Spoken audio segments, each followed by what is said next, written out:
Visit licensureexams.com and try our samples completely free of charge.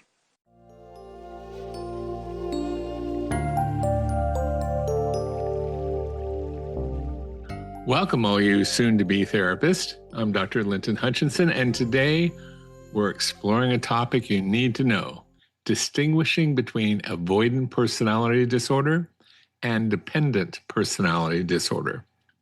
By now, I'm sure you're way deep reviewing for your licensing exam, and knowing the difference between these two diagnoses might give you just that extra point to help you pass the exam. So listen up.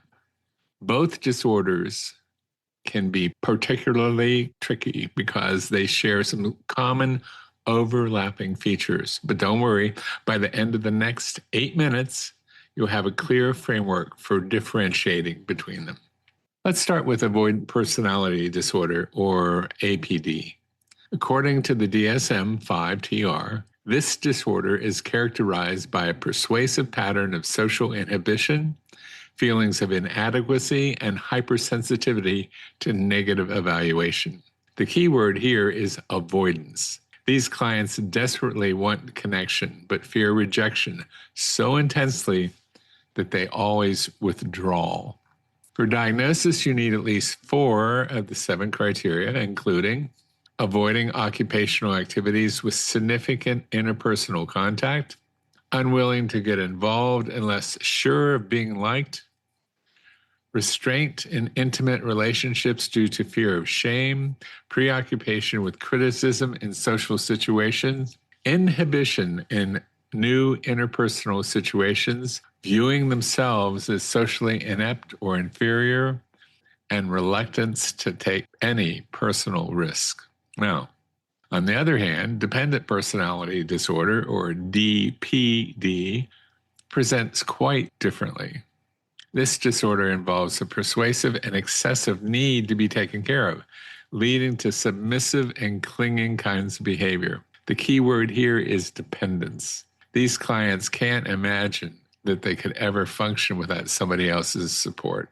For DPT, you need 5 of 8 criteria: difficulty making everyday decisions without excessive advice, needing others to assume responsibility for major life areas, loss of support, difficulty initiating projects due to lack of self-confidence, going to excessive length to obtain nurturance, feeling helpless when alone, urgently seeking new relationships when one ends, and unrealistic preoccupation with fears of being left alone.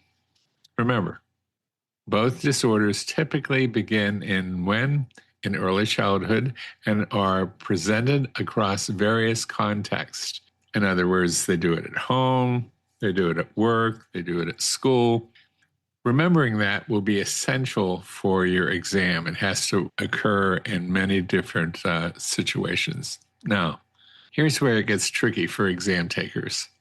Both disorders share several features that can cause confusion. Both involve significant interpersonal difficulties and low esteem. Both can lead to social isolation and occupational impairment. Both often co-occur with anxiety disorders and depression. So if you see an anxiety disorder and depression, you may be seeing these other diagnoses as well. And lastly, both represent stable, long-term patterns that significantly impact functioning. So it's not going to be a situational, one-off kind of occurrence. The overlap is significant, but here's where your clinical eye needs to focus. The core difference, and this is golden, so listen up, the key lies in the client's motivation. APD is driven by fear of criticism and rejection. These clients think, I'm not good enough, and if I let people get close, they'll see I'm a fraud and will probably end up ghosting me. DBT, on the other hand, is driven by fear of abandonment and the belief that they cannot care for themselves. These clients will think, I can't handle life alone. I need someone to take care of me, or I'm gonna die. So here we go. APD clients avoid relationships unless they are guaranteed acceptance. DPD clients are desperately seeking relationships for the purpose of being taken care of. When relationships end, APD clients retreat further into isolation. They think, well, see, I knew I was going to be rejected. I knew it all along, and see, it did happen. DPD clients do something different. They immediately seek replacement relationships. I need someone, I need anybody, and I need them now. In social situations, APD clients are inhibited and withdrawn, while DPD clients can be quite engaging as they seek support and approval. APD clients are capable of independence but choose isolation to avoid pain. DPD clients believe they cannot function by themselves or independently. And let me give you two cases that might bring that home. Sarah, 28, works from home as a freelance designer, specifically to avoid interactions with colleagues. She hasn't even dated because, why? She's positive that she'll be rejected. She has one friend she texts but rarely sees. She desperately wants connection, but fear keeps her isolated. When invited to social events, she always has an excuse. She describes herself as fundamentally flawed. Then there's Mark. Mark, 32, recently ended his 6th serious relationship and immediately jumped on eHarmony, explaining that he can't be alone. Despite having worked at Publix at the sushi counter for a decade and acquired skills that could have led to advancement, he remains in the same position because he believes he requires continuous oversight. He constantly agrees with others' opinions to maintain their support. When left unsupervised, he describes feeling completely lost. Sarah completely shows APD, the avoidance, fear of rejection, and self-imposed isolation. Those are the key things that you need to see. Mark shows DPD, his urgent need for relationships, like jumping back on eHarmony, inability to make decisions, and his fear of abandonment meet diagnostic criteria. Okay, for the licensing exam, be aware that treatment approach differs significantly. APD treatment focuses on gradual exposure to social situations, challenging negative self-beliefs, and building social skills through role play and behavioral experiments.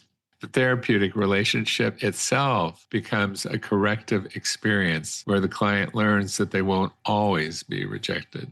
DPD treatments focus on developing self-efficacy and independence through a series of graduated tasks, assertiveness training, and the enhancement of problem-solving skills.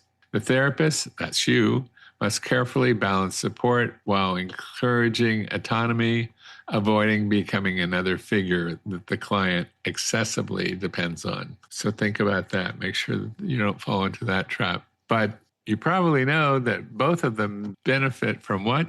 Bingo, you guessed it. Cognitive behavioral therapy, but the focus and pacing differ depending on the core fears being addressed. Okay, and we're sort of down to the wire for that 8 minutes, so if nothing else, remember these key differences. Fear of rejection, avoids relationship, capable but withdrawn, self-imposed isolation are all characteristics of APD. Fear of abandonment, desperately seeking relationships, incapable and clinging, cannot tolerate being alone, are all characteristics of dependent personality disorder. When you see questions about personality disorder, first thing that you need to do is identify the core motivations in the narrative. If the client is avoiding potential hurt, or are they seeking someone to be dependent on? Don't go down the rabbit hole of situation-specific presentations. Keep studying, trust your process, and if you see these disorders on your exam, you'll know exactly how to differentiate them. And remember, it's in there.